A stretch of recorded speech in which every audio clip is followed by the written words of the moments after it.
اعوذ باللہ من الشیطان الرجیم بسم اللہ الرحمن الرحیم الحمد للہ رب العالمین ثم الصلاۃ والسلام علی سید الانبیاء والمرسلین وخاتم النبیین سیدنا و مولانا ابی القاسم محمد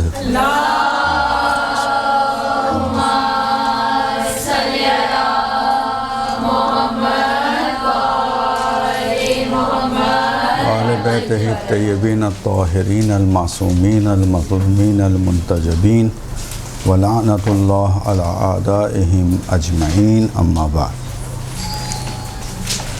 عزیزان گرامی، مائک آن ہے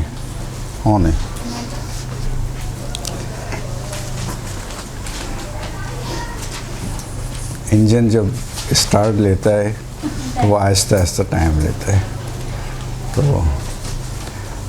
تو ہمارا جو موضوع گفتگو ہے وہ در حقیقت انسان کا ایک ایسا معیار ہے کہ جو انسان دوسروں کے لیے تو پسند کرتا ہے، لیکن جب اس کے اوپر وقت پڑتا ہے تو وہ اس معیار کو بھلا دیتا ہے۔ اور اسی میں بہت سارے ہمارے پاس مثالیں موجود ہیں کہ ہم اپنے وقت کے امام کو بھی یاد کرتے ہیں، قرآن کو بھی یاد کرتے ہیں، یقین بھی رکھتے ہیں، اعتبار بھی دیتے ہیں، خدا کو بھی مانتے ہیں، رسول کو بھی مانتے ہیں، ائمہ کو بھی مانتے ہیں، لیکن جب کبھی بھی ان کی ہدایات کے برخلاف ہمارے اوپر کوئی وقت پڑتا ہے یا کوئی ایسا کام جو ہماری مخالفت میں جاتا ہے تو پھر اس وقت نہ خدا یاد رہتا ہے، نہ ائمہ یاد رہتے ہیں، نہ قرآن یاد رہتا ہے، بلکہ انسان اپنی مادی فکر کے تابع ہو جاتا ہے اور اسی فکر کے تحت اپنے تمام فیصلہ جات کو انجام دیتا ہے۔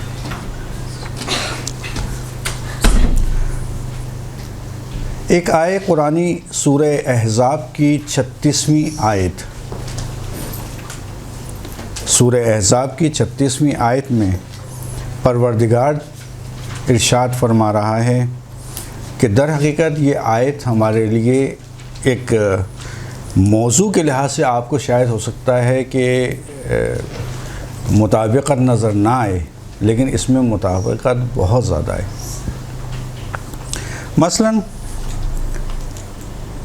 در حقیقت پروردگار اس آیہ شریفہ میں یہ فرما رہا ہے کہ کسی مومن اور مومنہ کو یہ حق حاصل نہیں ہے کہ جس وقت اللہ یا اس کا رسول امر کر دے یا حکم دے دے تو اس کی مخالفت نہیں کر سکتا، اور ان کی مخالفت کرنے والا معصیت کرنے والا ہے، گناہ گار ہے۔ اس آیے کا انتخاب اس حوالے سے کیا ہے کہ در حقیقت اس کے جو شان نزول ہے اس سے ہمیں کام ہے۔ شان نزول اس کا کیا ہے؟ اور شان نزول کے لیے ایک پوری تاریخ ہے، داستان تاریخ ہے کہ جو آپ کے سامنے بیان کرنا ہے۔ تاریخ یہ ہے کہ اسلام سے پہلے جب بھی جنگ ہوا کرتی تھی اور جنگ کے بعد جو بھی لشکر فتح یاب ہو جاتا تھا، کامیاب ہو جاتا تھا، کامران ہو جاتا تھا، تو اس کے بعد کیا کرتے تھے؟ اس کے بعد جو ہے اس مخالف جو لشکر ہوتا تھا، اس کے جو خواتین ہوتی تھیں، جو لڑکیاں ہوتی تھیں، جو لڑکے ہوتے تھے، جو بچے ہوتے تھے، ان سب کو اسیر کر لیا جاتا تھا، اور ان کو اسیر کرنے کے بعد بازار میں لے جا کے ان کی قیمت لگوائی جاتی تھی کہ ان کی قیمت کتنی ہے۔ کسی کو کنیز کے عنوان سے بیچ ڈالتے تھے، کسی کو غلام کے عنوان سے بیچ ڈالتے تھے۔ اسی طرح سے کچھ اسلام سے پہلے ایک جنگ واقعہ ہوئی، دو قبیلوں کے درمیان میں جنگ ہوئی، اور اس جنگ میں بھی جس قبیلے کو فتح حاصل ہوئی اس نے بھی یہی کام کیا، چونکہ وہاں پہ رائج ہی تھا، اس نے یہی کام کیا، ان کے خواتین کو، ان کی ناموس کو، ان کے بچوں کو، سب کو قید کر لیا، اور قید کرنے کے بعد وہی سلسلہ کہ بازار میں لے کر آئے اور بازار میں لا کے ان کو بیچنا شروع کیا۔ اسی لشکر کے ساتھ جو قیدی بنا کے لائے گئے تھے، ان میں ایک 8 سال کا بچہ تھا، ایک 8 سال کا بچہ، کہ جس کو لوگ زید کے نام سے پکار رہے تھے۔ بازار میں جب قیمت لگائی جا رہی تھی تو بیچنے والا اس کو زید کے نام سے پکارا تھا، 8 سال کا بچہ۔ اتفاق سے جناب ختیجہ کے بھی افراد اس بازار میں موجود تھے، اور انہوں نے اس بچے کو خرید لیا اور خرید کے جناب ختیجہ تک پہنچا دیا۔ جناب ختیجہ نے اس بچے کو اپنے ساتھ رکھا، اور خریدنے کے تقریباً 2 سال اور کچھ عرصے بعد، 2 سال اور کچھ مہینے بعد، جناب ختیجہ کی رسالت مآب سے شادی ہو گئی، ازدواج کر لی۔ اس ازدواج کے بعد جناب ختیجہ نے اس بچے کو تحفے کے طور پر رسالت مآب کو پیش کر دیا، اس 8 سالہ بچے کو، جسے زید کے نام سے پکار رہے تھے لوگ۔ جب یہ بچہ رسالت مآب کے پاس آیا تو رسالت مآب نے اس کے ساتھ حسن سلوک کیا اور اس بچے کو غلامی کی قید سے آزاد کر دیا۔ اسلام ویسے ہی غلامی اور کنیزی کے سسٹم کے مخالف ہے۔ شروع زمانے میں تھا یہ سسٹم، چونکہ پہلے سے عرب جاہلیت میں چلا آ رہا تھا، لیکن بالآخر رسالت مآب کی کوششوں سے اور ان کے جانشین حقیقی کی کوششوں سے اس نظام کو، سسٹم کو ختم کیا گیا۔ کس طرح سے؟ آپ دیکھیں مختلف ائمہ کی سیرت کو، خصوصاً اس مسئلے میں امام حسن اور امام زین العابدین اسلام بہت معروف ہیں، کہ وہ خاص طور پہ جو ہے وہ کنیزوں کو خرید کر اور غلاموں کو خرید کر جو ہے وہ ان کو آزاد کر دیا کرتے تھے۔ اچھا، بہت سے لوگ ان کے پاس سے چلے بھی جاتے تھے، اور بہت سے لوگ ان کے حسن سلوک سے اتنا متاثر ہوتے تھے کہ وہ جانے سے انکار کر دیتے تھے کہ ہم آزاد ضرور ہو گئے ہیں آپ سے، لیکن ہم آپ کے پاس سے نہیں جائیں گے، ہم آزاد ہیں لیکن ہم آپ کی خدمت کرتے رہیں گے۔ یہ ایک سسٹم جو ایک بہت قدیم سسٹم عرب جاہلیت میں چلا آ رہا تھا، ائمہ نے اس کی مخالفت کی،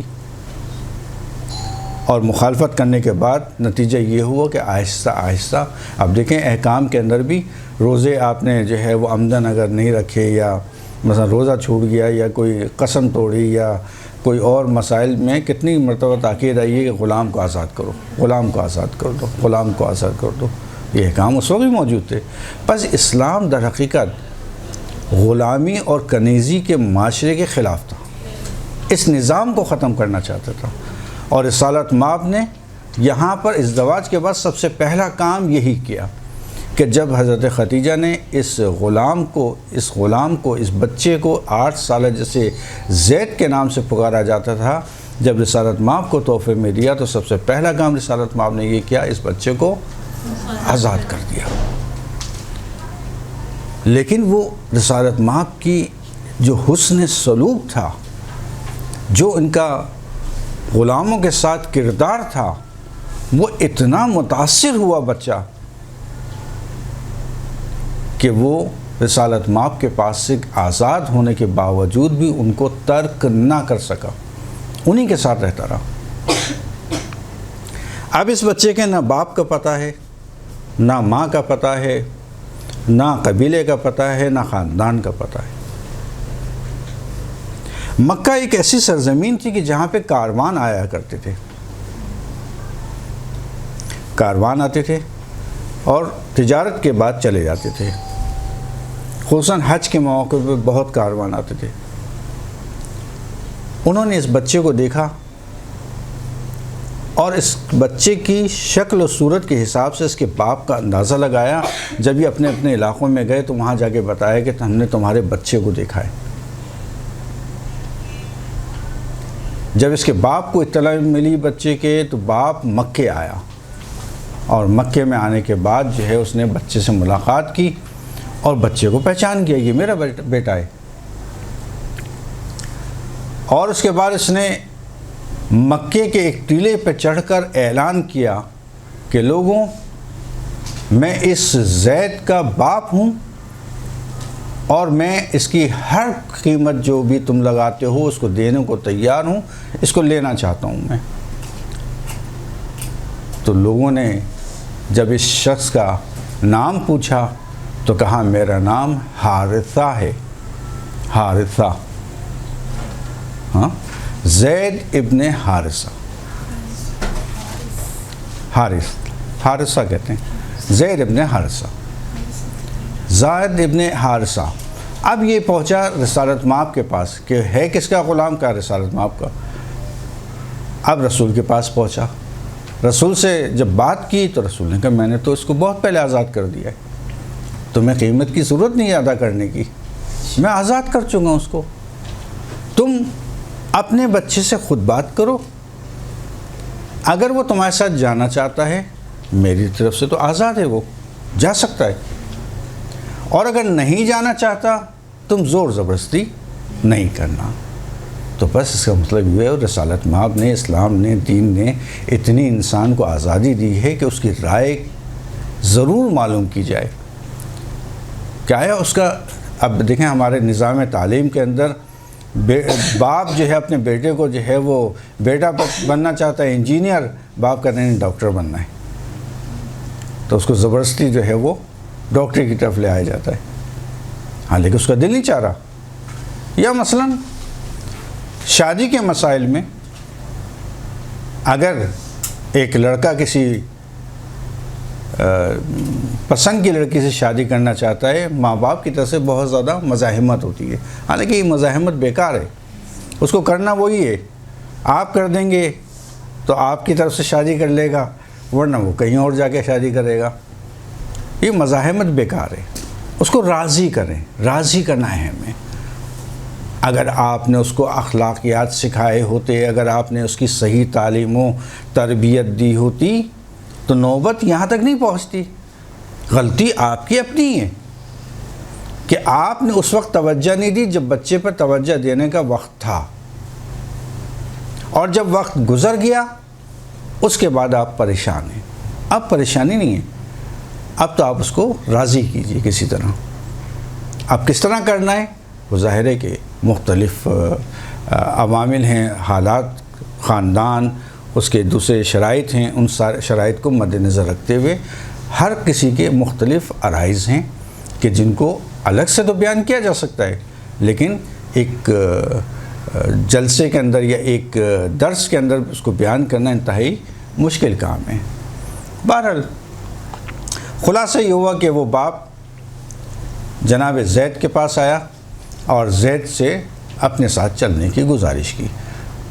زید نے حسن سلوک دیکھتے ہوئے کہا کہ میں نے اس شخص میں ایسی خصوصیات دیکھی ہیں کہ میرا دل نہیں چاہتا کہ میں اس کے پاس سے جاؤں، اور انہوں نے اپنے باپ کو منع کر دیا، ٹھیک ہے۔ یعنی آج کے انسان کا غلام تو نہیں کہہ سکتے، لیکن بالآخر آپ کے جو اجیر ہیں، اجیر یعنی آپ کے ساتھ کام کرنے والے یا آپ کے زیر تحت کام کرنے والے، ہو سکتا ہے کہ آفس میں ہوں، ہو سکتا ہے کسی کاروباری سلسلے میں ہو سکتا ہے آپ کے اپنے گھر کے اندر ہوں کام کرنے والے۔ آپ کا ان کے ساتھ حسن سلوک کیسا ہے؟ آیا واقعاً ایسا ہے کہ اگر آپ یہ کہیں کہ تمہیں جاب ختم ہو گئی یا میں کہتا ہوں کہ فلاں جگہ چلے جاؤ تو وہ خوش ہوتا ہے آپ کے اس عمل سے کہ جان چھوٹی؟ یا وہ ناراضگی کا اظہار کرتا ہے، یہ آپ کا اپنا حسن سلوک ہے کہ آپ نے اس کے ساتھ کیسا برتاؤ کیا، کیسا رکھ رکھاؤ رکھا ہے. آیا وہ آپ کے ساتھ رہنے پہ تیار ہے، وہ جو آپ کا اجیر ہے، چاہے کہیں پہ بھی ہو. بس یہ توجہ کرنے کی بات ہے. اس داستان میں بہت سارے واقعات ایسے ہیں، بہت ساری چیزیں ایسی ہیں جو ہمارے لیے درس عبرت ہیں. منع کر دیا. اب باپ نے دھمکی دی. کیا دھمکی دی؟ جیسے آج کل کے معاشرے میں ہوتا ہے. دھمکی دی، اگر تم نے میرے ساتھ جانے سے منع کر دیا اور میرے ساتھ نہ چلے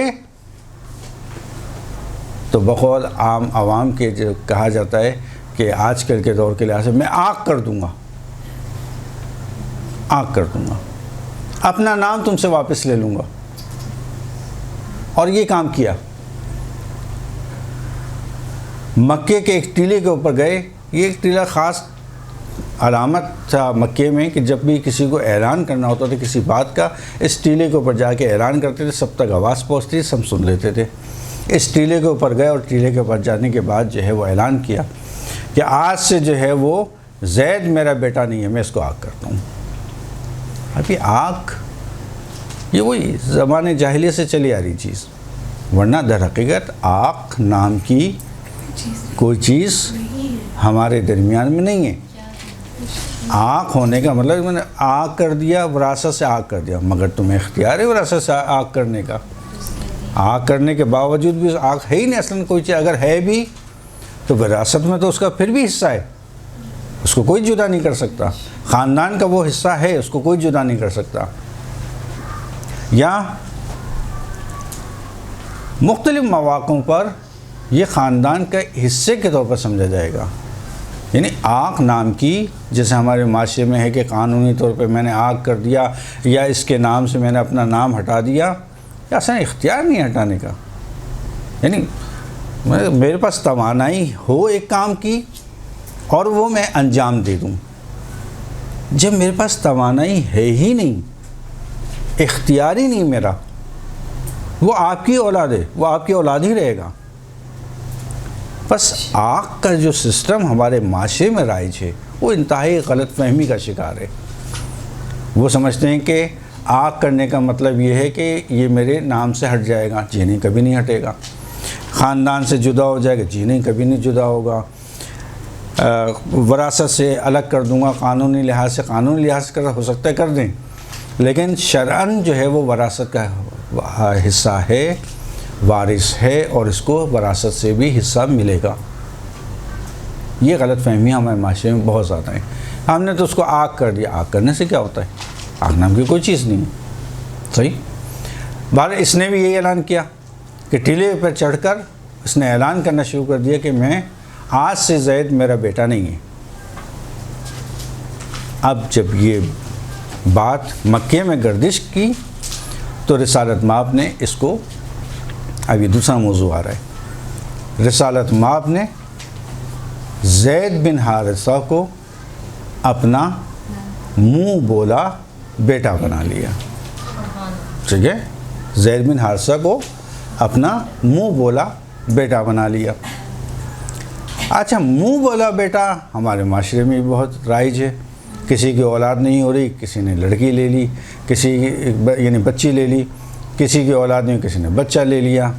ٹھیک ہے، لیکن یاد رکھیے گا، منہ بولا بیٹا بنانا یا بیٹی بنانا الگ ہے اور اس کے احکام شرعی الگ ہیں. ان احکام شرعی کی آپ کو پابندی لازمی کرنا پڑے گی. ایک سب سے بڑی جو میں نے چیز نوٹ کی ہے معاشرے کے اندر، جب چھوٹا بچہ لے لیتے ہیں تو تھوڑا سا بڑا ہونے کے بعد جو اس کے شناختی کارڈ یا اس کے پاسپورٹ یا اس کے ڈاکومنٹس کے اوپر اپنے اصلی باپ کے نام کو الگ کر کے اپنا نام شامل، جائز نہیں ہے، حرام ہے، جائز نہیں ہے، قطعاً جائز نہیں ہے. ٹھیک ہے کہ آپ نے پرورش کیا، آپ نے اس کو بیٹا بنا لیا یا بیٹی بنا لیا ہے، لیکن اس کے باپ اصلی باپ ہے، وہ رہے گا ہمیشہ. ایسے گارجین اپنا نام جی نام لکھواتے ہیں، یہ جائز نہیں ہے. نام لکھانا بالکل جائز نہیں ہے. اس کا اصلی باپ ہے، وہ ہمیشہ رہے گا، تا قیامت اس کے ساتھ رہے گا، جدا نہیں کر سکتا، بالکل آنکھ والے مسئلے کی طرح سے کہ باپ تو رہے گا، آنکھ کر دیں آنکھ کر دیں، وراثت بھی ملے گی، خاندان کا بھی حصہ رہے گا۔ بالکل اسی طرح سے اس بچی یا بچے کو جو ایڈاپٹ کیا ہے آپ نے، اس کی جو پرورش کی ہے، اس کے باپ کے نام کو آپ حذف نہیں کر سکتے، یہ جائز نہیں آپ کے لیے۔ وراثت میں اس کا حقدار نہیں ہے یہ کوئی۔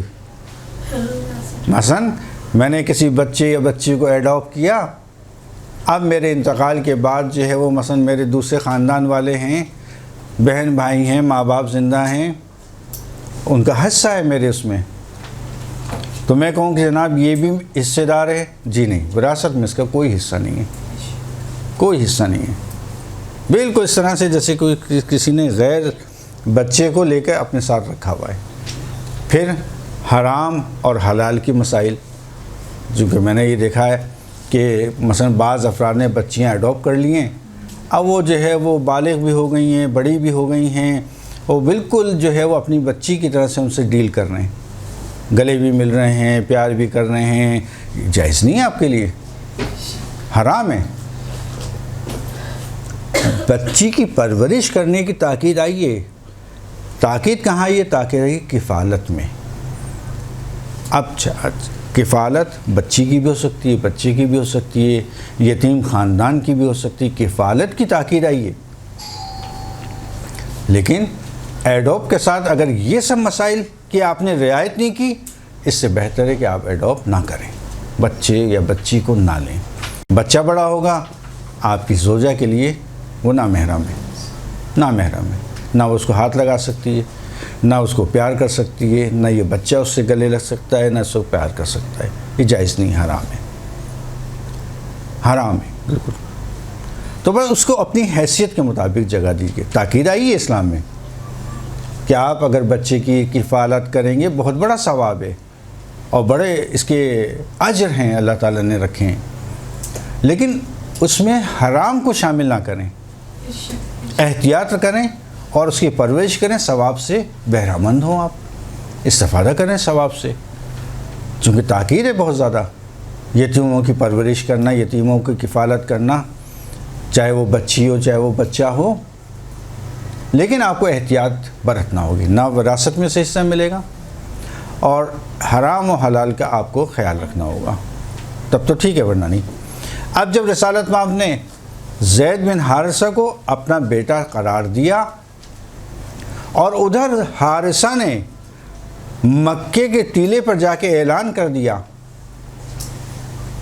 کہ اب میرا اس سے کوئی تعلق نہیں، یہ میرا بیٹا نہیں رہا، تو لوگوں نے یہاں تک اس سے اظہار محبت کرنا شروع کر دیا کہ بعض لوگوں نے اس کو زید بن محمد صلی اللہ علیہ وسلم کرنا شروع کر دیا۔ جس وقت لوگوں نے ان کو زید بن محمد کے نام سے پکارا، اسی وقت ایک اور آیے نازل ہوئی کہ جس میں اللہ تعالیٰ نے ارشاد فرمایا کہ یہ رسول خدا ہیں، میرے رسول ہیں، اور کسی بھی مرد کے باپ نہیں ہیں۔ اچھا، چونکہ رسالت مآب کی بیٹیاں تھیں، بیٹا تو تھا نہیں، اسی لیے یہاں پہ آیت میں لفظ رجالکم استعمال ہوا کہ مردوں میں سے کسی کا باپ نہیں ہے، یعنی حقیقی باپ کی بات ہو رہی ہے۔ تو لوگوں نے وہاں سے ان کو ترک کر دیا، کہنا کہ بن محمد بن ہٹا دیا، زید بن حارثہ۔ زید بن حارثہ رسالت مآب کے ساتھ رہے یہاں تک کہ نوجوانی میں داخل ہوئے، نوجوانی میں داخل ہوئے، الفاظ پر غور کیجئے گا، نوجوانی میں داخل ہوئے۔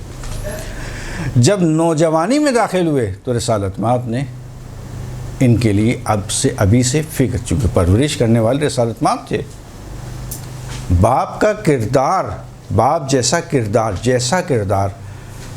کردار ادا کرنے میں رسالت مآب کا ہاتھ تھا۔ تو باپ کے فرائض میں جہاں دوسرے فرائض شامل ہیں، اس میں ایک ہے کہ اگر بچہ نوجوانی میں داخل ہو جائے تو اس کے ازدواج کی فکر کرے، اس کی شادی کی فکر کرے۔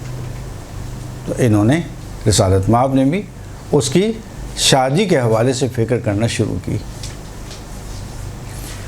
کہا کہ زید میں ہی چاہتا ہوں کہ تمہاری شادی کر دی جائے۔ زید تیار ہو گئے، کہا کس سے، کون کرے گا مجھ سے شادی؟ چونکہ بالآخر جناب زید جو پرورش یافتہ تھے رسالت مآب کے، تو ظاہر ہے ان کا کردار بھی ایسے ہوگا، انتہا سے زیادہ متقی، انتہا سے زیادہ پرہیزگار، اسلام کے اصول و قوانین کی انتہا سے زیادہ پابندی کرنے والے جناب زید، کردار بھی ویسی نکھر کے سامنے آیا۔ جب رسالت مآب کی پرورش کردہ شخصیت بنے گی تو پھر وہ ایسی بنے گی۔ اب کہا کس سے شادی کریں؟ تو رسالت مآب نے، دیکھیں یہاں پہ ایک چیز، ایک نقطہ جو آپ کو توجہ طلب ہونا چاہیے، وہ ہے کہ رسالت مآب نے جناب زید کی شادی کی فکر ان کی نوجوانی میں کی، جوانی میں بھی نہیں کی، نوجوانی میں کی۔ آج اگر ہم کسی سے پوچھتے ہیں کہ جناب کہ ماشاءاللہ سے 20 سال کا 22 سال کا آپ کا بچہ ہو گیا، تو کیا آپ نے اس کی ازدواج کی فکر کی، اس کی شادی کی فکر کی؟ ارے ابھی تو بچہ ہے، وہ تو آپ کے 60 سال کا بھی ہو جائے گا، ماں باپ کے لیے تو بچہ ہی رہے گا نا، تو کیا 60 سال میں شادی ہوگی اس بچے کی؟ وہ بچہ ہے آپ کا، وہ ہمیشہ بچہ رہے گا، چاہے وہ 50 سال کا ہو جائے، چاہے وہ 60 سال کا ہو جائے، وہ آپ کا بچہ ہی ہے، آپ کی نگاہ میں وہ بچہ ہی رہے گا۔ لیکن کچھ ضوابط، کچھ قوانین اسلام نے سب کے لیے مقرر کیے ہیں، ہر چیز کی ایک لمٹ ہے، ایک ایج مقرر ہے۔ 20-22 سال کا بچہ ہو گیا، آپ نے ابھی تک فکر نہیں کہ بچہ ہے۔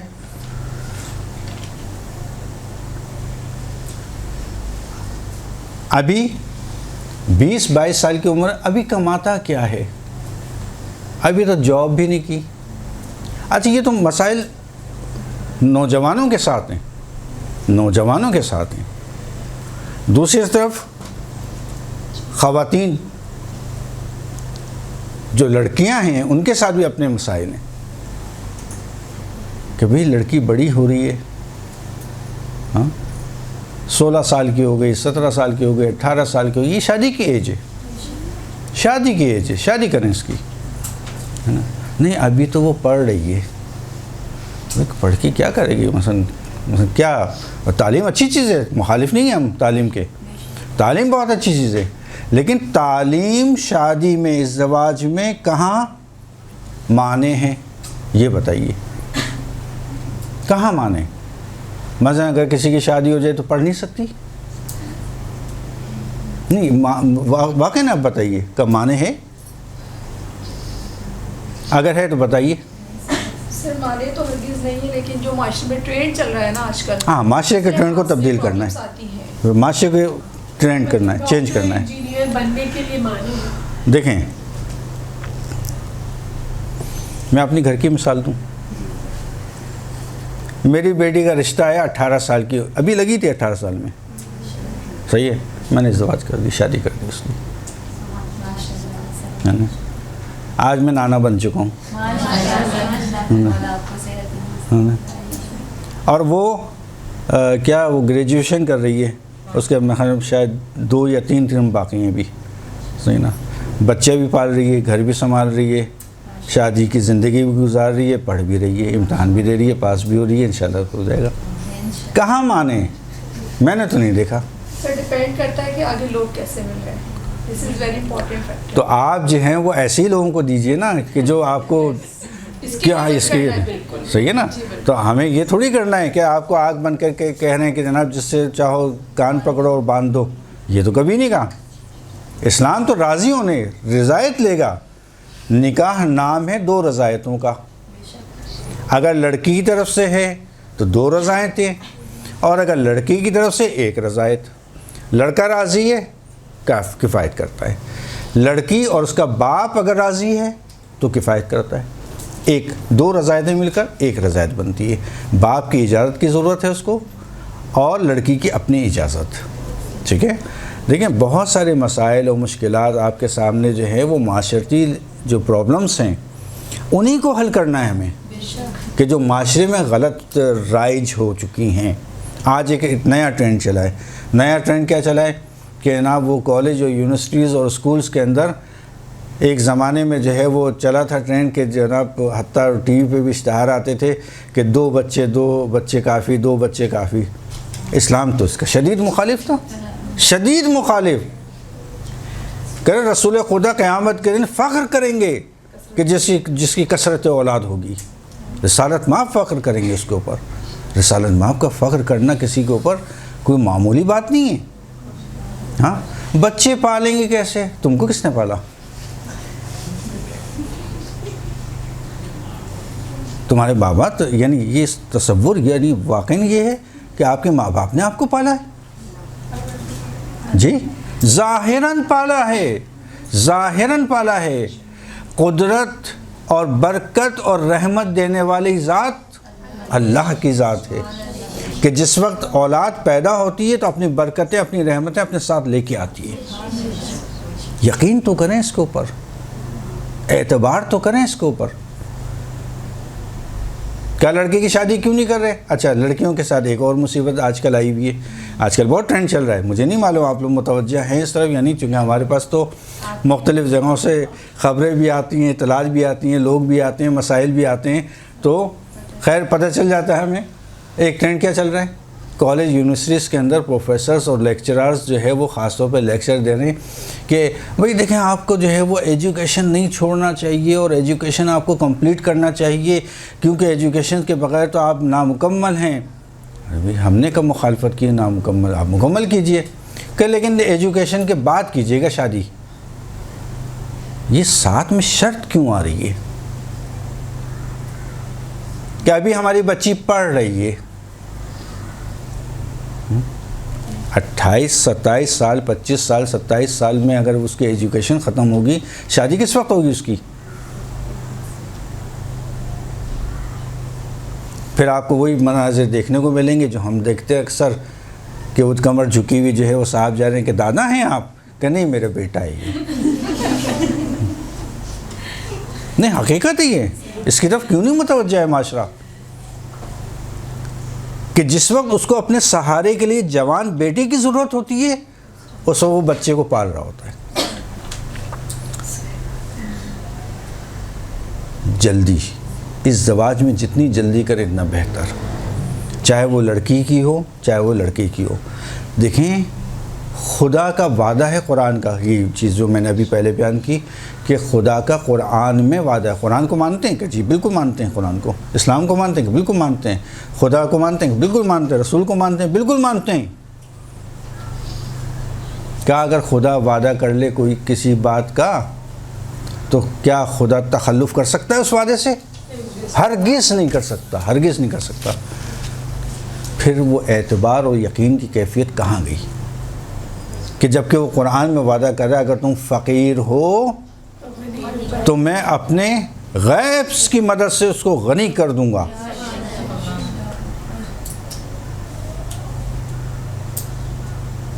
نہیں ہے مگر وعدہ، تو پھر اعتبار کہاں گیا؟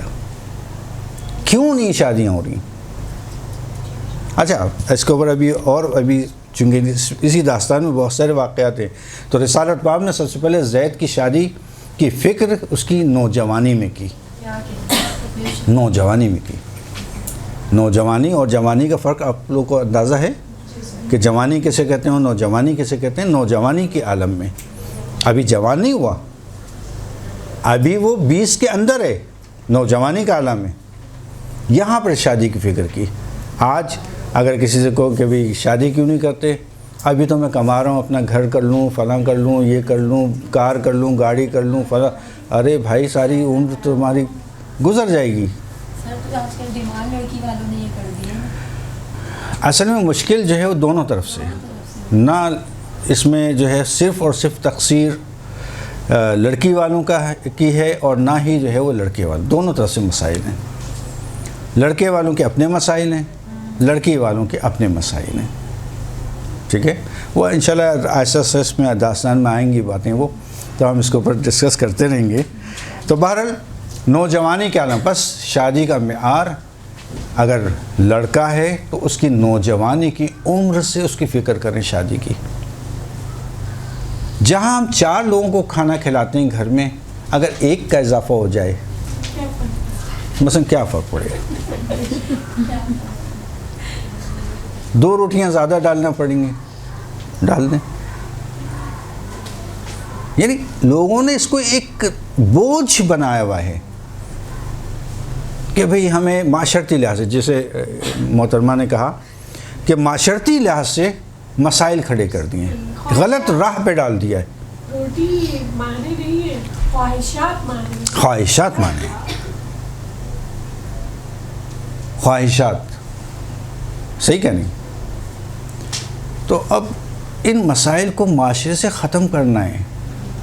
یہ باقاعدہ ہمیں یعنی اطلاع ملی، یعنی لوگوں نے بتایا کہ باقاعدہ لیکچر دیے جاتے ہیں اس کے اوپر کہ جناب آپ کو جو ہے وہ اپنی ایجوکیشن کمپلیٹ کرنی ہے اور اس کے بعد پھر شادی کا سوچئے گا، ورنہ آپ کی ایجوکیشن میں مسائل ہو جائیں گے۔ کس نے کہا مسائل ہو جائیں گے؟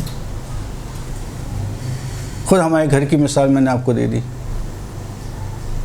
کہ ابھی وہ پڑھ رہی ہے، تعلیم حاصل کر رہی ہے، کوئی فرق نہیں ہے۔ ذہن کو کھولیں، اسلام کے قوانین کو سمجھیں کہ اسلام کہنا کیا چاہ رہا ہے، کہاں آپ کو پہنچانا چاہ رہا ہے۔ جس وقت مرد کی عمر ڈھلے اس کا جوان بیٹا تیار ہو تاکہ اس کا آسرا بنے، سہارا بنے،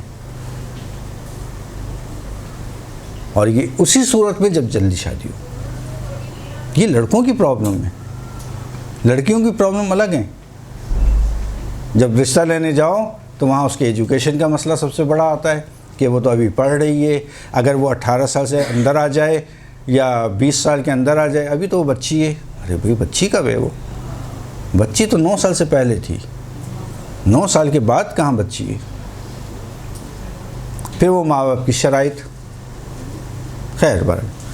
تو بہرحال رسالۃ مآب نے اس کی نوجوانی میں جناب زید کی شادی کا سوچا، اور سوچنے کے بعد کہا کہ کس سے شادی کروں گا؟ کہا تمہارے لیے جو ہے وہ میں ایک حولہ نام کی جو خاتون تھیں ان کا انتخاب کیا۔ حولہ کون ہے؟ حولہ بنت جو ہیں وہ ان کا اصل نام تھا زینب بنت جہش، زینب بنت جہش، جو کہ عبداللہ بنت جہش کی بہن، اور یہ نامی گرامی قبیلہ تھا۔ رسالت مآب کی پھوپھیزاد جو ہے وہ رشتہ تھا ان سے، اور بنی ہاشم کے خاندان سے ان کا تعلق تھا، اور بلاخر بہت ہی نامی گرامی خاندان تھا مالی لحاظ سے بھی، جبکہ جناب زید کی مالی حیثیت، مالی کیفیت اچھی نہیں تھی۔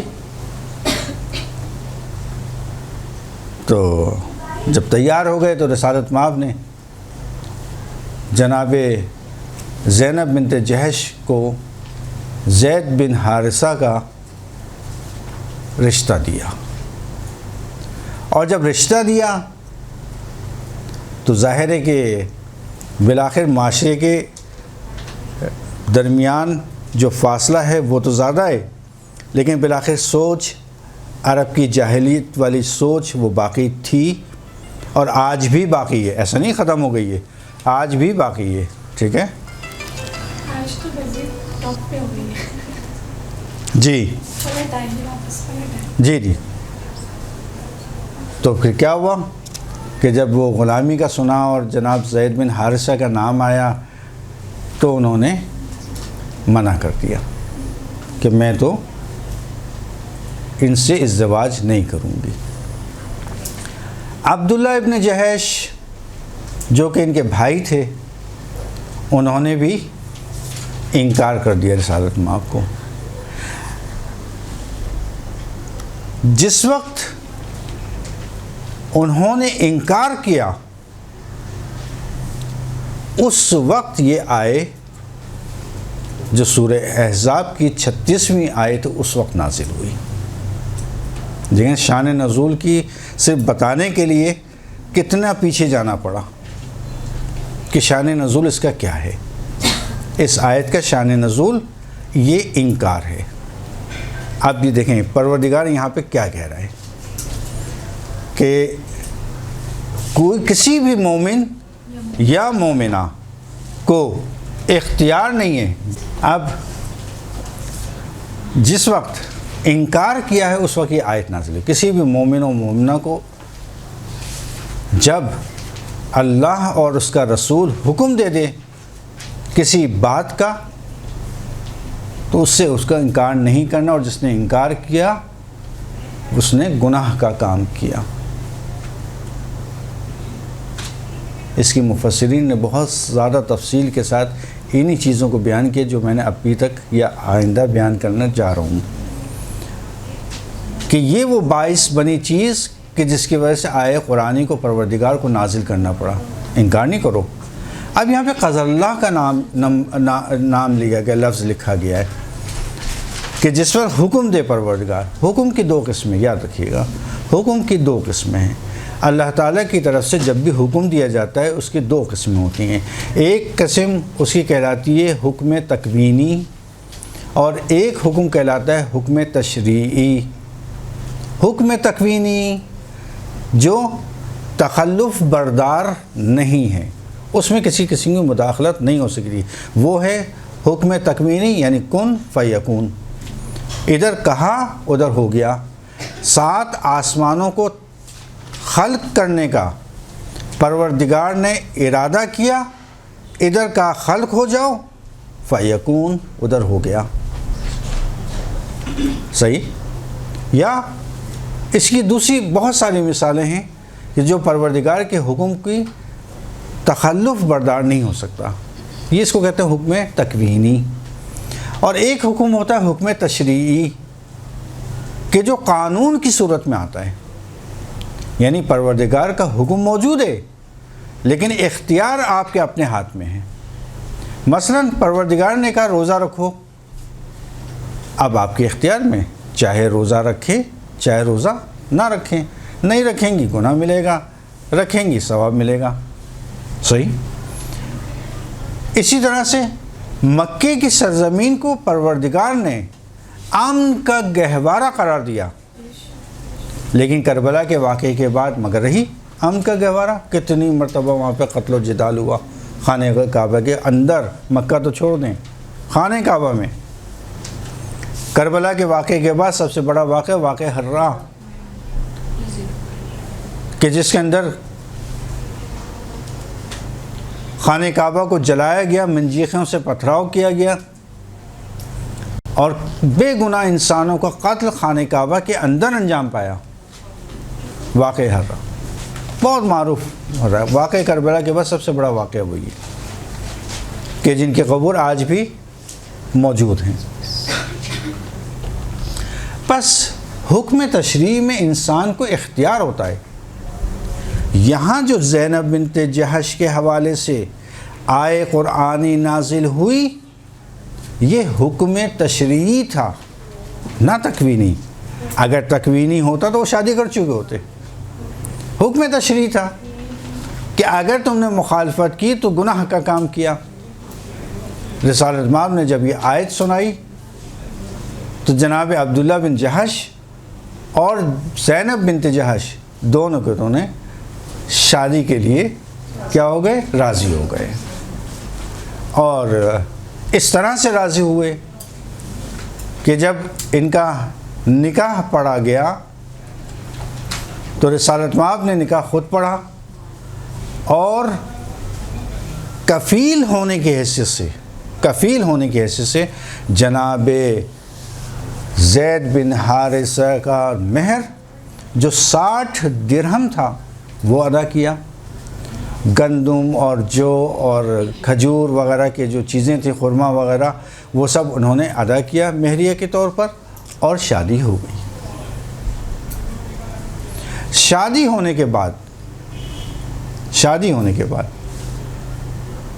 پہلے دن سے، اچھا یہاں پہ شادی سے پہلے ایک اور بات بتا دوں کہ اللہ تعالیٰ کا جو ہے وہ ایک، لوگ اکثر پوچھتے ہیں کہ قبلہ یہ بتائیے کہ ہم جو ہے وہ کسی ایسے مواقع بتائیے کہ جہاں پر ہماری دعا بہت جلدی قبول ہو جائے.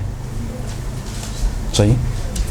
تو چار جگہیں ایسی جو پروردگار روایت میں آئی ہیں کہ جہاں پر انسان کی دعا بہت جلدی قبول ہوتی ہے، کہ وہاں پر پروردگار اپنے رحمت کے دروازوں کو انسانوں کے لیے کھول دیتا ہے.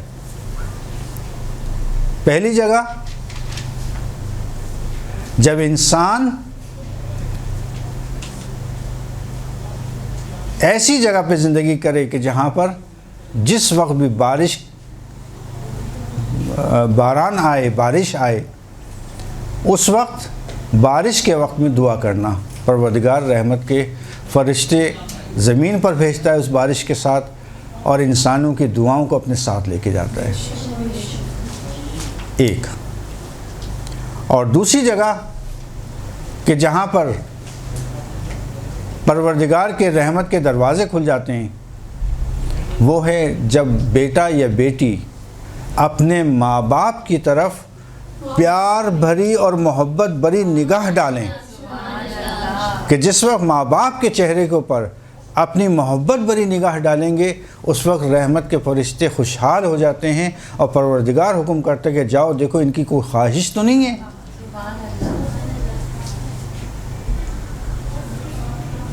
اور تیسری وہ جگہ ہے کہ جس وقت انسان ازدواجی زندگی کے مراحل میں داخل ہونا چاہتا ہے، کہ جس وقت کسی جگہ پر خطبہ نکاح پڑھا جا رہا ہو تو اس لمحے میں دعا کرنا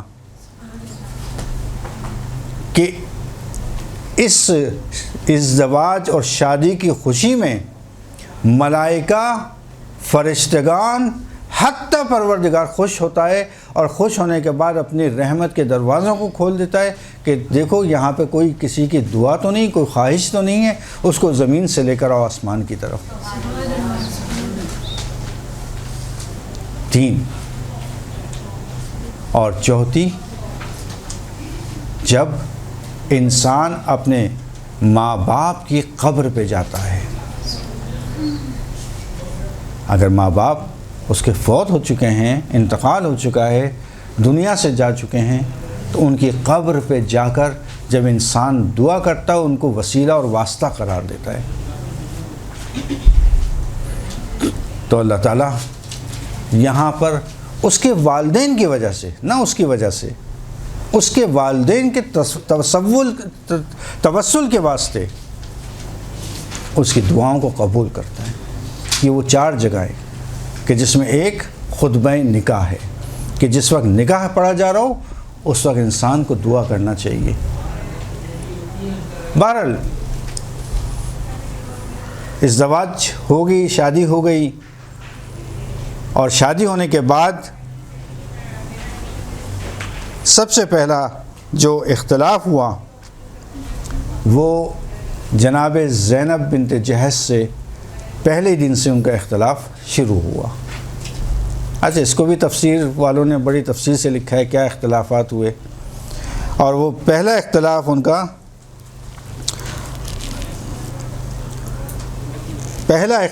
کا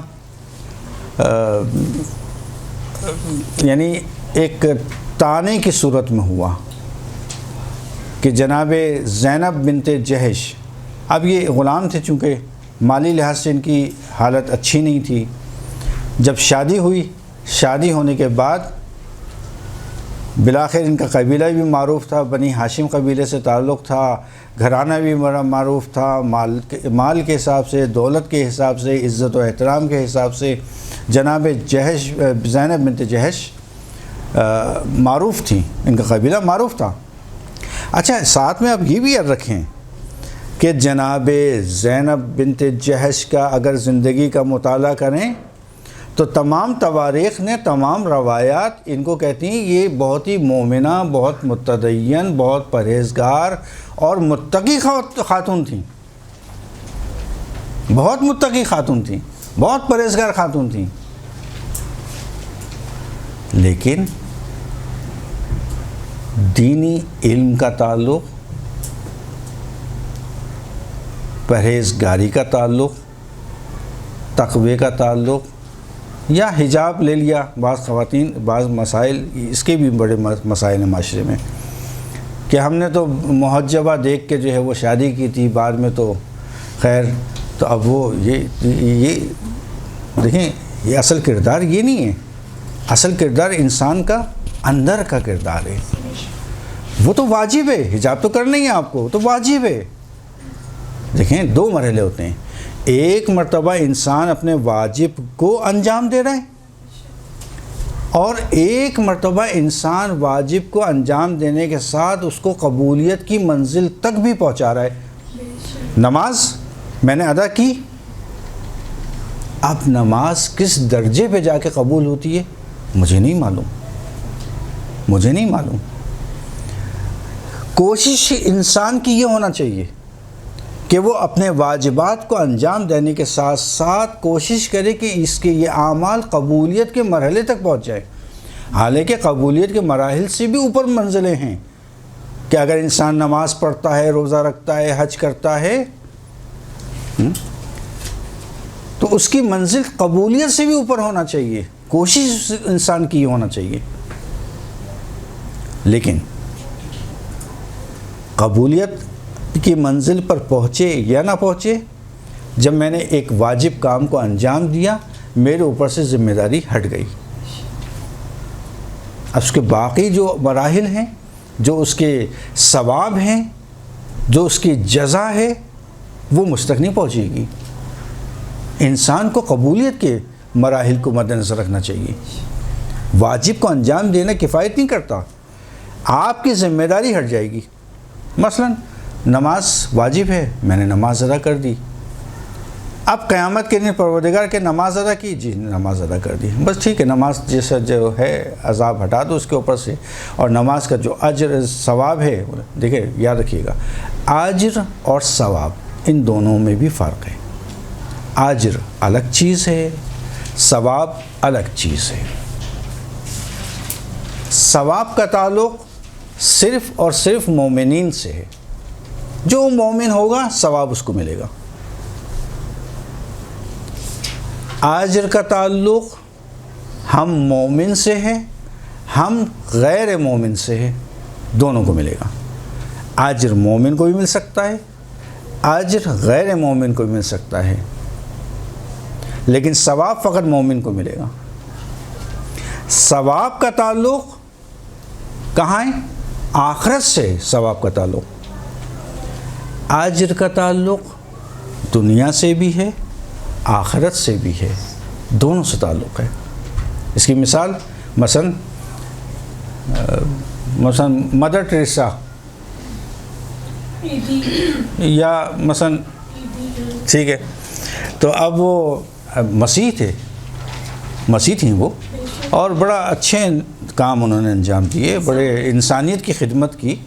اور اسلام بھی ہمیں انسانیت کی خدمت کا حکم دیتا ہے، صحیح نا؟ چونکہ بعض لوگ لیکن ظالم شادی کے حوالے سے جو ہے کہا کہ جناب اس کا دینداری اخلاق دیکھو، ظالم کے ساتھ جو بد اخلاق ہے وہ ظالم ہوگا، ظالم کے ساتھ شادی نہ کرو. تو وہ ظلم انسانوں پر بھی کر سکتا ہے، ظلم جانوروں پر بھی، حیوانوں پر بھی کر سکتا ہے، ظلم درختوں کے ساتھ بھی کر سکتا ہے، ظلم ماحول کے ساتھ بھی کر سکتا ہے. یہ مراحل ہیں، ظلم کے مراحل ہیں. ان مراحل کو اگر میں واضح کرنا چاہوں تو پورا ایک بہت وقت نکل جائے گا ہمارا. یہ سارے مراحل ہیں کہ ظالم کہلائے گا. ہاں ظلم کی مقدار ہے. کیا؟ پہلا مرحلہ انسانوں پہ ظلم ہے، دوسرا مرحلہ جانوروں پہ، حیوانات پہ. جو جانور کو مارنا جائز ہے؟ جائز نہیں ہے. جو بے ضرر جانور ہیں ان کو خواہ میں شکار کروں، جائز نہیں مار سکتے آپ، صحیح. اب مدر ٹریسا نے انسانیت کی خدمت کی، اور بہت سے ایسے افراد ہیں کہ جنہوں نے انسانیت کی خدمت کی، تو کیا ان کی خدمات ضائع جائیں گی؟ پروردگار ان کو کوئی اجر نہیں دے گا؟ نہیں، ایسا نہیں ہے، بالکل اجر دے گا ان کو، اللہ کا وعدہ ہے، وعدہ ہے۔ اگر ذرہ جو عمل آپ نے ذرہ بھر بھی کیا ہے اس کا بھی حساب ملے گا، اجر ملے گا، جزا ملے گی۔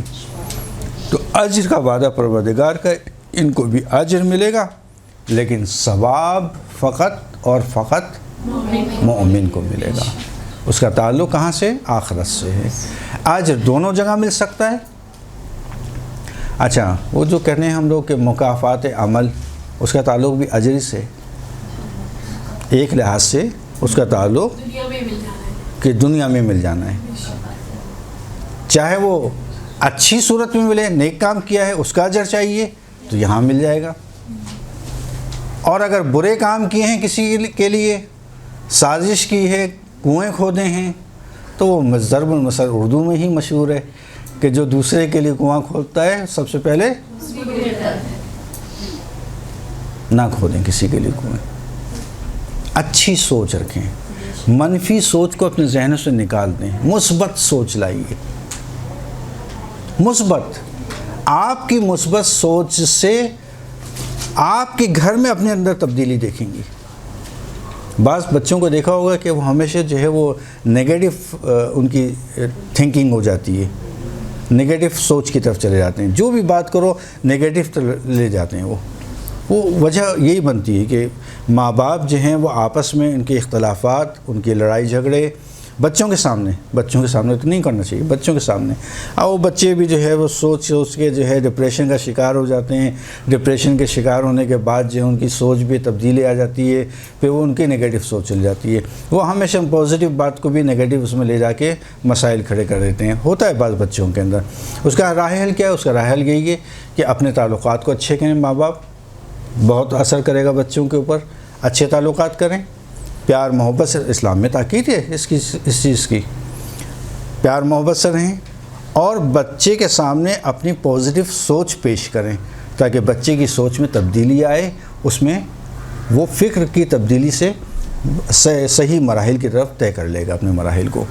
بہرحال تو اب ان کو بھی اجر ملے گا، تو اجر کا وعدہ پروردگار نے کیا ہے، اجر ملے گا۔ تو ہماری بات کہاں چل رہی تھی؟ ہم کہیں سے کہیں پہنچ گئے۔ ہاں، اختلاف۔ ہاں، مومنہ ہونا ایک الگ چیز ہے، پردے دار ہونا ایک الگ چیز ہے، نمازوں کا ادا کرنا الگ چیز ہے، علم کا رکھنا ٹھیک ہے، سب معلوم تھا ان کو، خاندان بھی بہت اچھا تھا، لیکن دو خامیاں جو مفسرین نے ان کی بیان کی ہیں کہ ان دو خامیوں کی وجہ سے ان کی ازدواجی زندگی خرابی کی صورت میں تبدیل ہو گئی۔ کیا خامی؟ پہلا تکبر، یعنی فخر فروشی۔ پہلے ہی دن میں تو فلاں خاندان سے، فلاں قبیلے سے تعلق رکھتی ہوں، اب اس کو آج کے معاشرے میں لے آئیے آپ، میں تو فلاں خاندان سے تعلق رکھتی ہوں، میرا تو والد فلاں جگہ مثلا فلاں آفیسر تھے، صحیح۔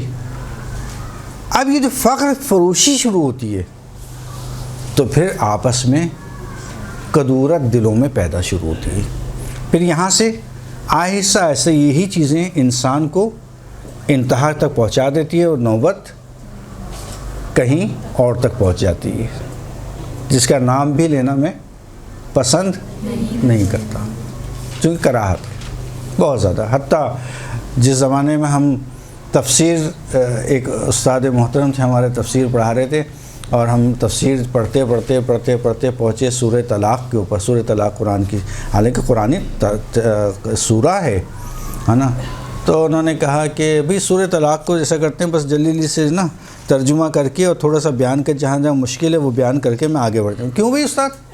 نہیں، اس کے اثرات برے ہیں، اثرات برے ہیں۔ کیونکہ ہر چیز کا بالآخر ایک اثر ہوتا ہے، بے شک ہر چیز کا اثر ہے. تو ان آیات کا بھی اپنا ایک اثر ہے کہ اس کے آثار اچھے نہیں ہیں، اس کو ہم جلدی سے تیزی سے پڑھ کے آگے کی صورت پڑھیں گے. جو اہم نکات ہیں ان کو میں بیان کر دیتا ہوں، ٹھیک ہے. تو کیا کراہت ظاہر کی ہے. آج اگر کسی کے درمیان میں اختلاف ہو جائے تو اسلام حکم دیتا ہے کہ ان کے درمیان میں سب سے پہلے سمجھاؤ بجھاؤ، ان کو صلح صفائی کے اوپر راضی کرو. اگر ہمیں پتہ چل جائے کہ فلاں کے درمیان میں اختلاف ہوگا، ارے اختلاف ہو گیا، آؤ مزید کل کی ہوتی طلاق آج ہو جائے، اسلام کے برخلاف. بجائے اس کی صلح صفائی کرائیں، ان کو راضی کریں. حتیٰ دشمن اگر آپ کا کسی سے اختلاف بھی ہے اور اگر آپ کو یہ بات پتہ چلے، آپ ان کے درمیان میں صلح صفائی کرائیں. یہاں تک اسلام تاکید کرتا ہے، دین تاکید کرتا ہے، نہ یہ کہ اس کے برخلاف کام کریں. تو پھر کیا ہوا؟ ایک فخر فروشی اور ایک زبان کی تیزی. یہ دو چھوٹی سی زبانیں لیکن انتہائی خطرناک، تلوار سے زیادہ خطرناک. تلوار ایک مرتبہ چلتی ہے، انسان کا سر دھڑ سے جدا ہوا اور وہ اس دنیا سے چلا گیا آرام. اب کچھ بھی کہتے رہو، اس کو کہتے رہیے. لیکن زبان ایک ایسی ہے کہ جو انسان کو لمحے لمحے میں زندہ کرتی ہے پھر مارتی ہے، پھر زندہ کرتی ہے پھر مارتی ہے، پھر زندہ کرتی ہے پھر مارتی ہے. انتہا سے زیادہ خطرناک، تلوار سے زیادہ خطرناک اس کے زخم ہے. اگر یہ چھوٹی سی جو گوشت کا ٹکڑا ہے، انسان اس کو قابو میں کر لے، اور وہی سب سے بڑی مصیبت ہے. یہی سب سے بڑی مصیبت ہے کہ قابو میں نہیں آتی. اس کی پریکٹس کریں. جب بولیں اچھا بولیں، سچ بولیں اور پازیٹیو بولیں، اس کی کوشش کریں. بس زینب بنت جہش کی تدین کے ساتھ، نمازی پرہیزگار متقی سب کچھ ہونے کے ساتھ ساتھ یہ دو خامیاں تھیں. کیا؟ ایک ان میں فخر فروشی تھا اور دوسرا ان کی زبان کی تیزی تھی.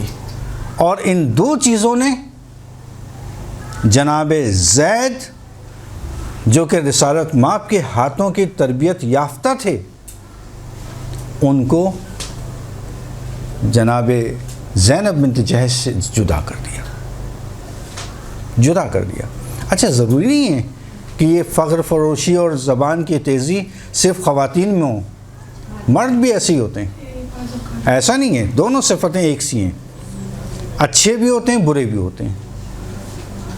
مردوں میں بھی یہ صفات ہیں. ایک مرتبہ رسالت مآب کے پاس جو ہے، رسالت مآب صلی اللہ علیہ وسلم کے پاس جو ہے وہ خاتون آئیں.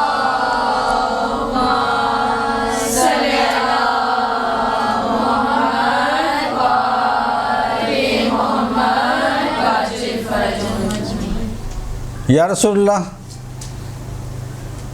میرا شوہر مجھ سے ناراض ہو گیا. کس بات پہ ناراض ہو گیا؟ یا رسول اللہ میں، اچھا وہ اس کا نام عطر فروشی، یعنی عطر جو ہے ہم لوگ بولتے ہیں، عطر فارسی میں بولتے ہیں عطر. تو وہ عطر فروشی کا جو ہے وہ کام کرتی تھی. تو وہ کسی حساب کتاب میں ہوں گی، وہ صحابیہ رسول کہ وہ شوہر جو ہے وہ ان کے پاس آیا. کیوں ناراض ہو گیا؟ اس لیے آیا کہ وہ آیا میرے پاس، اس نے جو ہے وہ مجھ سے کچھ دو چار باتیں کی اور میں نے جو ہے اس کو مثلا جواب صحیح نہیں دیا، اس کی وجہ سے وہ ناراض ہو کے چلا گیا مجھ سے. بعد میں جو ہے وہ ان کو صحابیہ کو جو ہے وہ خیال آیا کہ یہ میں نے کام کیا رسالت مآب تو بہت ناراض ہوں گے، وہ تو کہتے ہیں بڑی اچھی طرح ملاقات کرو شوہر سے. تو اب وہ پہنچی معافی کے لیے. تو جب وہ معافی کے لیے پہنچی تو اس نے کئی مرتبہ معافی طلب کی، حتیٰ جو ہے وہ خوش کرنے کے لیے بہت سارے کام انجام دیے، لیکن جو ہے وہ شوہر ان سے راضی نہیں ہوا.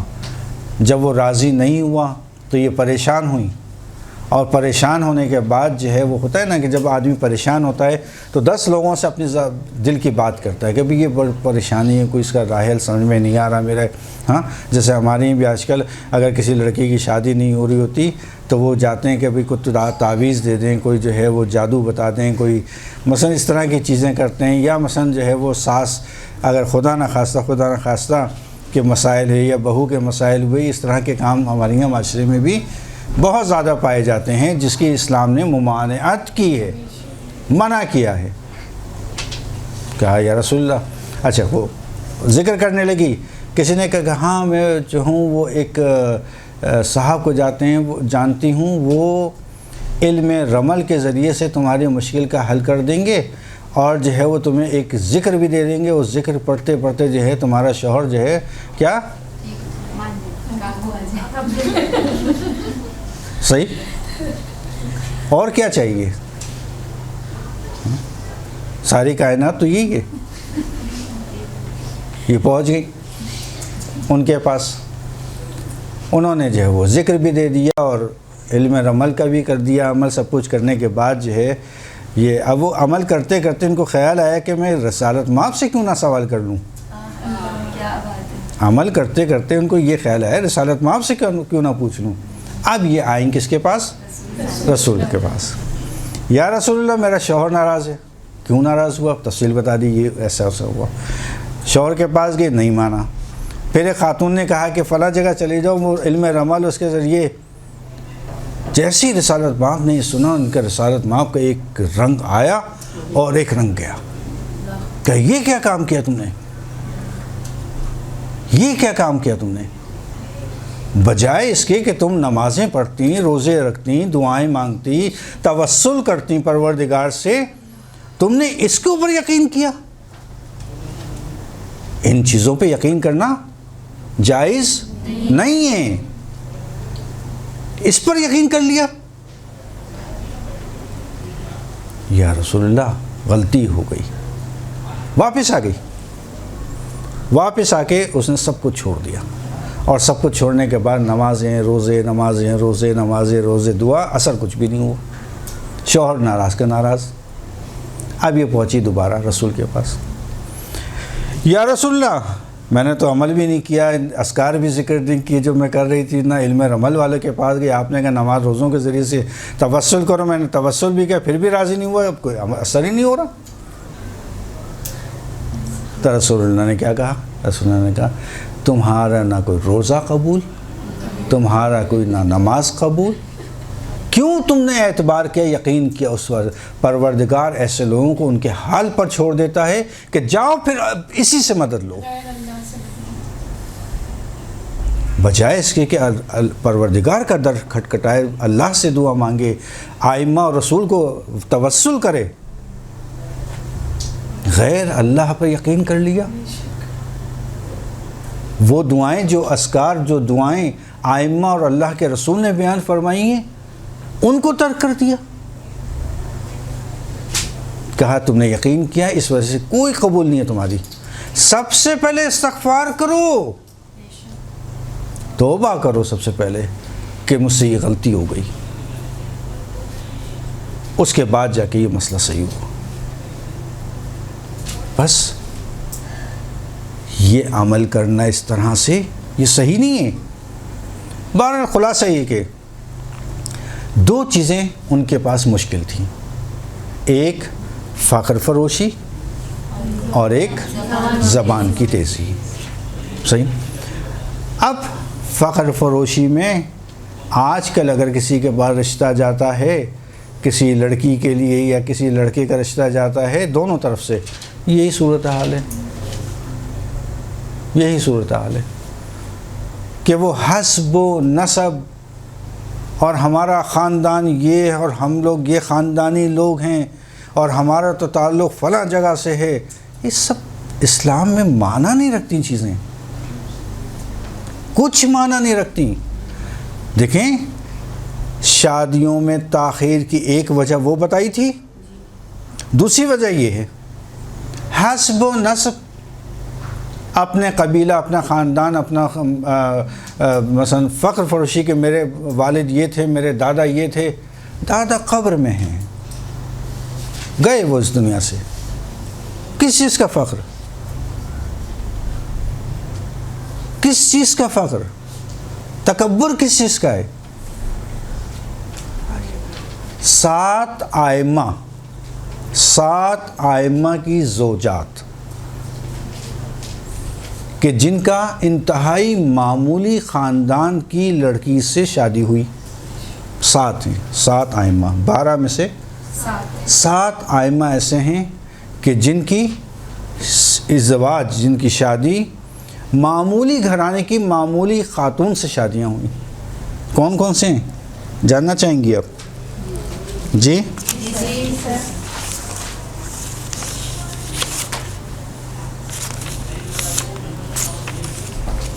پہلے امام سجاد، سب سے پہلے کہ جن کی انتہائی سے زیادہ معمولی خاندان میں شادی ہوئی، انہوں نے اپنی ایک کنیز سے شادی کی، پہلے امام سجاد۔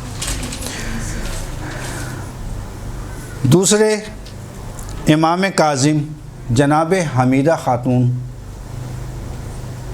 بہت بڑا خاندان نہیں تھا، بہت معمولی خاندان تھا، امام کاظم نے حمیدہ خاتون سے شادی کی۔ تیسرے امام رضا نجمہ خاتون، مومن، متدین، متقی، پرہیزگار اور بااخلاق، خاندان انتہائی معمولی، انہوں نے شادی کی۔ امام جواد محمد تقی، امام محمد تقی جواد، خضران نام کی خاتون سے شادی کی اور ان کا بھی خاندان انتہائی معمولی۔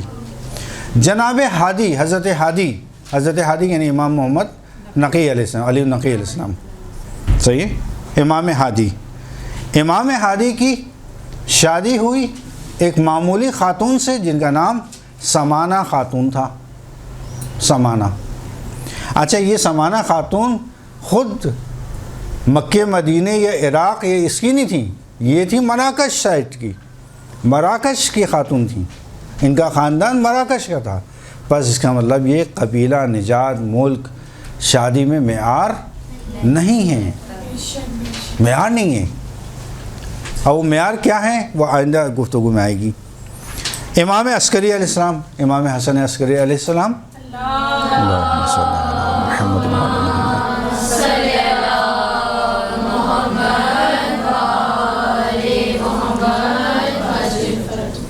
کہ جنہوں نے سوسن خانم، سوسن خاتون، سوسن ایک نام ہے، ان کے کئی نام ہیں تاریخ کے اندر، ایک نام جو ہے سوسن ہے، سوسن خاتون سے شادی کی۔ اور یہ سوسن خاتون جو تھیں ان کا بھی قبیلہ جو ہے وہ بہت ہی معمولی اور بہت ہی درمیانے درجے کا، مڈل کلاس کے لئے آج کے دور کا وہ خاندان ان کا شمار ہوتا ہے۔ اب کتنے ہی آئمہ کی سیرت آپ کے سامنے آ گئی؟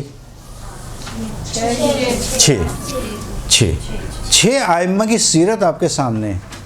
نہ انہوں نے دولت دیکھی، نہ حسب و نسب دیکھا، نہ خاندان دیکھا، ازدواج کرنا تھی 2 شرطوں کے ساتھ اسلام کی انہوں نے ازدواج کی۔ کیا؟ ایک ان کی دینداری، جو ان میں تقوی، پرہیزگاری ساری چیزیں تھیں، دینداری، اور دوسرے مرحلے پر ان کا اخلاق۔ یہ 2 چیزیں اہم ہیں، کیونکہ ہمارے پاس روایات موجود ہیں کہ اگر کسی نے فقط اور فقط انحصار ہے، فقط خاندان کی وجہ سے شادی کی، کچھ نہیں ملنا، آخر میں کچھ نہیں ملنا اس کو۔ اگر فقط و فقط مال کی وجہ سے شادی کی، مال بھی نہیں ملے گا اور باقی چیزیں بھی نہیں ملیں گی۔ اور اگر اس نے فقط اور فقط حسن و جمال کی خاطر شادی کی تو اس کا حسن و جمال بھی چلا جائے گا اور باقی بھی چیزیں ختم ہو جائیں گی، کچھ نہیں ملنا اس کو۔ البتہ یہاں پر جو میں نے ایک لفظ استعمال کیا فقط و فقط کا، یعنی انحصار کے ساتھ، کہ اس کے علاوہ منظور نظر شادی کا ہے ہی نہیں۔ ازدواج کرنا انسان کا جو ہے وہ ایک ہے قربتاً اللہ، اسی لیے تاکید یہ کی گئی ہے کہ جب لڑکا یا لڑکی جو بھی دونوں میں سے ایک ازدواج کی خواہش کرے تو وہاں پر اس موقع کے اوپر اس کو 2 رکعت نماز ادا کرنا ہے، پروردگار کی بارگاہ میں 2 رکعت نماز ادا کرنا ہے، اور اچھے لڑکی کو اپنے شوہر کے لیے دعا کرنی ہے کہ اچھا ہمسر مجھے دے، اچھا ساتھی مجھے عطا کر پروردگار، اور لڑکے کو لڑکی کے لیے دعا کرنی ہے کہ مجھے اچھا ہم سفر عنایت فرما۔ یہ سب سے پہلا مرحلہ ہے جو اسلام نے جس کی تاکید کی ہے، ٹھیک ہے۔ ایک مرتبہ صلوات پڑھنے محمد و آل محمد پر۔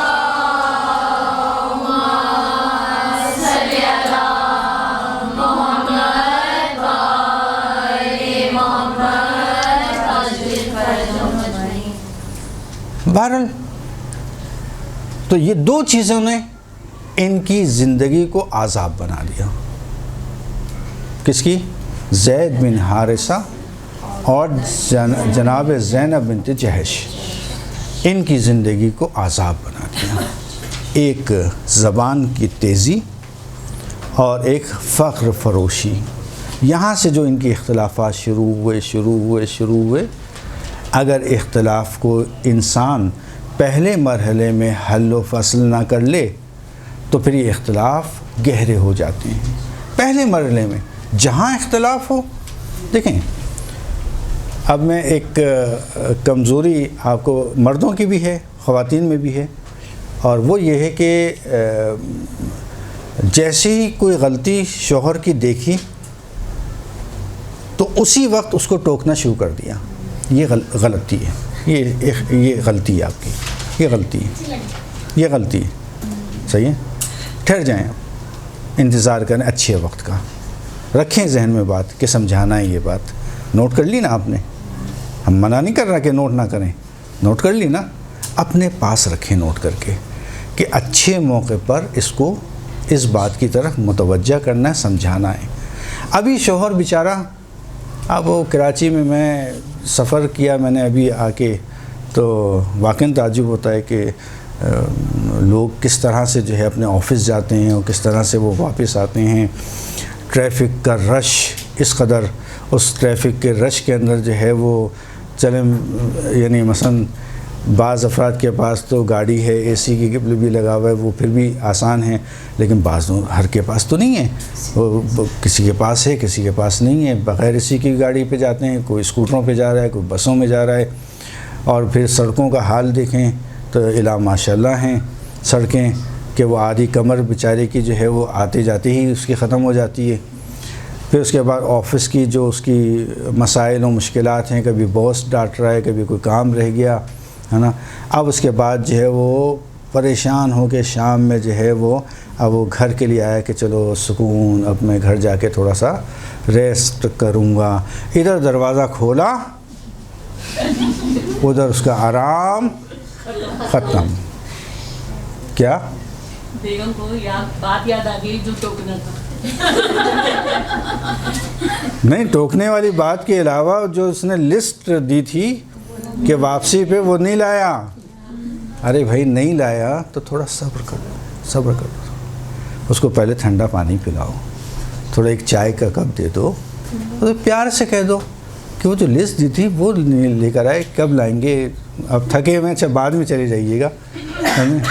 وہ جو برسی تو اس کا تو آرام ہی چلا گیا۔ یہ کیا ہوا؟ اختلاف کیا ہوگا؟ اختلاف بڑھے گا، بڑھ جائے گا۔ نہیں، ایسا نہ کریں، اس کے ساتھ نرمی سے، اس کے پیار سے، محبت سے، اچھے وقت کے اندر، جب وہ غصے میں ہے اسے بات نہ کریں، جب وہ آرامش کی حالت میں آ جائے اس کے بعد آپ دیکھیں آپ کی غلطی تھی، آپ نے یہ غلط کیا، اگر ایسا کر لیتے تو زیادہ اچھا نہیں ہوتا، یہ یعنی اچھا نہیں ہوتا، وہ متاثر ہوگا آپ سے۔ یقین کریں جس وقت جو ہے آپ اس کو تھوڑا سی محبت اور اس کے ساتھ لطف کریں گی، کوئی شوہر ایسا نہیں ہے کہ جو اپنی بیوی کی طرف راغب نہ ہو، بالکل ہو جائے گا، 100% ہوگا۔ اگر خاتون کے پاس حسن و جمال نہ بھی ہو اگر اس کے پاس اچھا اخلاق ہو، وہ اخلاق اسے جیت لیتا ہے۔ اچھے اخلاق کے ساتھ بات کریں۔ اگر وہ اپنی ماں سے محبت کرتا ہے، باپ سے محبت کرتا ہے، اس کا احترام شوہر کے دل جیتنے کے لیے کافی ہے کہ ماں کے ساتھ اس کے اچھا سلوک کرو، اس کے ماں کی بات مانو، اس کا احترام کرو، اس کی عزت کرو، خوش ہو جائے گا شوہر۔ بہت ذریعہ آپ کے پاس ہیں، لیکن اگر کوئی شخص انجام دینا چاہے، اپنی زندگی کو جنت بنانا چاہے، جنت بن سکتا ہے گھر، اور اگر خود ہی نہ چاہے انسان تو پھر تو کچھ بھی نہیں ہو سکتا۔ میں لاکھ کہتا ہوں کہ آپ کو مثلا فلاں مرض ہے، آپ یہ کر لیجئے، انسان صحیح نہیں ہونا چاہتا تو پھر نہیں ہوگا صحیح۔ وہ اگر انسان میں قصد ہوگا کہ مجھے صحیح کرنا ہے، اپنے معاشرے کو، اپنے گھر کو صحیح کرنا ہے، اپنے خاندان کو صحیح کرنا ہے، تو یہ روایات کی تاکید ہے۔ 8 عوامل روایات میں، کل جتنی بھی روایات ہیں طلاق اور طلاق کے مسائل سے مربوط، ان کو اگر آپ جمع کریں تو 8 عوامل ایسے ہیں کہ جن کو روایات میں بیان کیے گئے کہ اگر یہ عامل آپ کے خاندان سے، آپ کے گھر سے ختم ہو جائیں تو آپ کی زندگی پرسکون ہو جائے گی۔ وہ عوامل انشاءاللہ آئندہ، آج تو وقت بھی آپ کو زیادہ لے لیا ہے اور آپ کو آرام کا وقت بھی نہیں رہا، معذرت چاہتا ہوں انشاءاللہ۔ تو بہرحال ابھی ہماری گفتگو تو خیر کمپلیٹ نہیں ہو سکی، کیونکہ بہت سارے ایسی چیزیں تھیں جو بتانا چاہ رہا تھا لیکن اب بتا نہیں سکا۔ بہرحال خوب، اس سے متعلق اگر کوئی سوال ہو آپ کے ذہنوں میں تو انشاءاللہ حاضر خدمت ہے۔ ٹاپک کا عنوان در حقیقت جو ہے وہ یہ ہے کہ یہ جو آپ کا عوامل ہیں کہ جو شادی میں موانع ایجاد ہوتے ہیں، وہ کون سے عوامل ہیں؟ وہ 5 عوامل ہیں، جو 2 کا ہم نے ذکر کیا ہے، 3 ابھی باقی ہیں۔ ایک فقر کا ذکر کیا ہے اور ایک زبان کی تیزی، نہیں، حسب و نصب ہے نا، کہ جب ہم جاتے ہیں رشتے کے لیے تو سب سے پہلا سوال یہ کیا جاتا ہے کہ آپ جناب خاندان کیسا ہے آپ کا، لوگ کیسے ہیں آپ، اور اس طرح کی جو چیزیں۔ دیکھیں، شادی کے مراحل میں آپ کا تحقیق کرنے کا حق حاصل ہے آپ کو، آپ تحقیق کریں، بالکل کریں آپ، چاہے جو ہے وہ لڑکے کی شادی ہو چاہے وہ لڑکی کی شادی، دونوں کو حق حاصل ہے تحقیق کرنا، لیکن تحقیق کے ایک وسط کو اختیار کرتے ہوئے تحقیق کریں، چونکہ بعض لوگوں کے ذہنوں میں یہ ہے کہ 2 چیزیں شاید ازدواجی زندگی کو مضبوط کر دیتی ہیں، 2 چیزیں بیان کرتے ہیں۔ کیا چیز؟ ایک چیز مہریہ، کہ اگر ہم مہر کو زیادہ رکھیں گے تو ہماری بیٹی کی زندگی جو ہے وہ کیا ہوگی، سیف ہو جائے گی، ہے نا، یہ ایک لوگوں کے ذہن میں اشتباہ ہے۔ اور دوسرا یہ ہے کہ اگر ہم جو ہے وہ جتنی تحقیق کرنے کے بعد جب مطمئن ہو جائیں گے تو ہم اطمینان کے ساتھ شادی کر سکتے ہیں، یہ بھی اشتباہ ہے ان کا، یہ بھی اشتباہ ہے ان کا۔ یہ دونوں چیزیں لوگوں کے ذہن میں بہت زیادہ ہیں، ایک مہر کی رقم کو زیادہ رکھنا، مہر کی شرائط کو زیادہ رکھنا، ایک یہ اشتباہ ہے لوگوں کا کہ زندگی کو محفوظ آپ نہیں کر سکتے اس کے ذریعے سے، قطعی طور پہ نہیں کر سکتے۔ دوسرا، تحقیق جتنی زیادہ کریں گے، مطمئن ہوں گے، اس کے بعد ہم اپنی بیٹی کی شادی کریں گے، اگر وہ یہ تصور کرتے ہیں کہ اس تحقیق کے بعد ہماری بیٹی کی زندگی پرسکون اور دائمی ہو جائے گی، یہ اشتباہ ہے ان کا۔ یہ دونوں چیزیں اشتباہ ہیں، نہ مہر زیادہ آپ کو تحفظ دے سکتا ہے اور نہ زیادہ تحقیق۔ بعض لوگوں کو دیکھا کہ اتنی تحقیق کرتے ہیں کہ وہ تحقیق کے نتیجے میں اس خاندان کی کسی نہ کسی خامی کی تک پہنچ جاتے ہیں، اور جب وہ خامی تک پہنچ جاتے ہیں تو ان کا دل خراب ہو جاتا ہے۔ تو بیٹیوں کی عمریں کیا ہو جاتی ہیں، 40 سال، 50 سال، 60 سال وہ بیٹھیں گی۔ ایک مصیبت، یہ 2 مصیبتیں، تیسری مصیبت استخارے کی ہے۔ ہاں، ایک استخارہ 2 جگہ استعمال ہوتا ہے۔ اب دیکھیں، میں کھل کے باتیں کر رہا ہوں چونکہ بہرحال بری لگیں یا سچی باتیں جو میں کر رہا ہوں۔ ایک استخارہ 2 جگہ استعمال ہوتا ہے، ہاں، یا تو وہ حقیقی طور پہ استخارہ دیکھا جاتا ہے کہ واقعاً ان کے سمجھ میں نہیں آ رہا ہوتا کہتے ہیں، یا پھر منع کرنے کا بہانے کے طور پہ دیکھا جاتا ہے کہ بھئی منع کرنے کیسے کریں، تو بہانہ یہ کہ استخارہ بتایا گیا۔ تو خدا کے لیے اپنی زندگیوں میں دین کو رائج کریں اور دینی احکام اور حکم کے مطابق فیصلے کریں اور ان کو اپنے انجام تک پہنچائیں۔ اس کے جو اثرات ہیں معاشرے میں، جو برے اثرات آ رہے ہیں، اس کو ختم کریں۔ برے اثرات آ رہے ہیں، کتنے برے اثرات ہیں آپ کو شاید اندازہ نہیں ہوگا کہ اس وقت کراچی میں یا پاکستان کہہ لیں، کراچی کہہ لیں، کہ پہلے بہت کم طلاق کے حوالے سے ریشو آتا تھا، آج کل اس کا ریشو بھی اتفاق سے بہت زیادہ بڑھ چکا ہے، بہت زیادہ بڑھ چکا ہے کہ ہم لوگ واقعی پریشان ہیں کہ یہ کیوں ہو رہا ہے۔ اس کی وجوہات شاید یہی ہیں کہ جو ہم نے کچھ یہاں بیان کیے، اور کچھ جو ہے وہ آپ کے جو ادارے ہیں، ٹی وی اور فلمیں اور فلاں، تو وہ ان کا بھی اثر ہے۔ تو یہ دونوں اثر مل کر، چونکہ وہ اعتبار کر لیتے ہیں، اعتماد کر لیتے ہیں کہ شاید یہ حقیقت ہے، وہ ڈرامہ ہے، تخیل ہے، وہ ایسا نہیں ہوتا زندگی میں۔ زندگی الگ چیز ہے اور ڈرامے الگ چیز ہیں، فلمیں الگ چیز ہیں۔ اس کا آپس میں ایک حد تک ربط ہوتا ہے لیکن 100% ربط نہیں ہوتا ہے۔ اس کو نکال دیں اپنے ذہنوں سے، ریئل زندگی میں زندگی گزاریں، اس دنیا میں واقعی زندگی جو ہے اس کو اپنائیں کہ زندگی ہوتی کیا ہے۔ بس زیادہ تحقیق خود ایک نقصان دہ چیز ہے، اور زیادہ مہر یہ بھی ایک نقصان دہ چیز ہے، چونکہ اسلام نے دونوں چیزوں کی مخالفت کی۔ انشاءاللہ آئندہ جو ہے وہ ہم اگر موقع ملا تو انشاءاللہ بات کریں گے اس کے موضوع پر، جو رہ گئے موضوعات ظاہر شاید مشکل ہے۔ آپ نے بتایا کہ عورت کو جب ہم دیکھیں گے تو ہم ہمیشہ دیکھیں وہ دیندار ہو اور اس کا اخلاق بہت اچھا ہو، تو اسی طرح جب ہم مرد کو دیکھنا چاہتے ہیں، یہ دو چیز سیم چیز ہے، یہی دو چیز، دیندار اور اخلاق۔ محنتی، اور اس میں ایک چیز جو ہے وہ اگر اضافہ کریں، وہ یہ کہ اس میں محنت نہیں ہے، اس میں جو ہے نا، اس میں ایک لگن ہونا چاہیے آگے بڑھنے کی، ٹھیک ہے نا۔ اگر لگن ہے اس میں تو وہ آپ کو آگے لے جائے گا، آپ کی زندگی کو کامیاب کر دے گا۔ لیکن اگر لگن نہیں ہے تو پھر وہ ناکام کر دے گا آپ کو، چونکہ لگن نہیں ہے اس میں، آگے بڑھنے کی خواہش نہیں ہے۔ صحیح۔ بہرحال ایک خواتین میں چیز ہے، اور وہ یہ ہے کہ دیندار، اخلاق، اور اگر مثلا جیسے ہم خواتین میں دیکھتے ہیں تو خواتین میں عموماً خواتین جو ہے وہ ان کا ظاہری حسن کو دیکھ رہی ہوتی ہیں، مردوں کے اندر حسن نہیں ہوتا ہے۔ مردوں کو مثلا اگر کسی مرد کو کہیں بھائی بڑے خوبصورت ہو، تم برا مان جائے گا کہ مجھے خواتین سے کیوں ملا رہے ہیں۔